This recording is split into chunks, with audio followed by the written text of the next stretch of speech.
اعوذ باللہ من الشیطان اللعین الرجیم بسم اللہ الرحمن الرحیم۔ میرے واجب الاحترام مومنین و مومنات، السلام علیکم ورحمۃ اللہ وبرکاتہ۔ مومنین کرام، اگر آپ پریشانیوں میں گھر چکے ہیں، اگر آپ تکلیفات و مصیبات میں گھر چکے ہیں، اگر کوئی غم ہے تو بہترین اور مجرب وظائف آپ تک پہنچانے کی سعادت حاصل کر رہے ہیں۔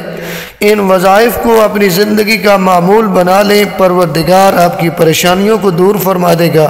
اگر غم زدہ ہے تو آپ کے غم کو دور کر دے گا۔ کلام معصوم ہے، معصوم کا کلام ہے، اور آپ جانتے ہیں کہ جیسے امام ہم پر حجت ہیں، ایسے ان کے فرامین بھی ہم پر حجت ہیں۔ اگر آپ ایمان و یقین کے ساتھ ان اعمال کو، ان وظائف کو انجام دیں گے تو پروردگار آپ کی پریشانیوں کو، تکلیفات و مصیبات کو دور کر دے گا۔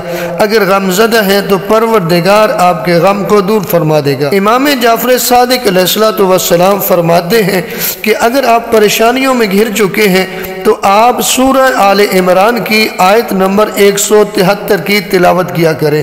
آپ دیکھ رہے ہیں حسبنا اللہ و نعم الوکیل۔ مولا فرماتے ہیں کہ پریشانیوں میں، تکلیفات و مصیبات میں اس آیت کا، یعنی سورہ آل عمران کی آیت نمبر 173 کا سہارا لے۔ اور مولا تو یہاں تک فرماتے ہیں کہ مجھے تعجب ہے اس شخص پر جو کسی پریشانی سے ڈر کر حسبنا اللہ و نعم الوکیل کا سہارا کیوں نہیں لیتا۔ اور دوسرا وظیفہ بتاتے ہیں کہ اگر آپ غم زدہ ہیں تو مولا فرماتے ہیں سورہ انبیاء کی آیت نمبر 87 کی تلاوت کیا کریں، پروردگار آپ کے غم کو دور کر دے گا۔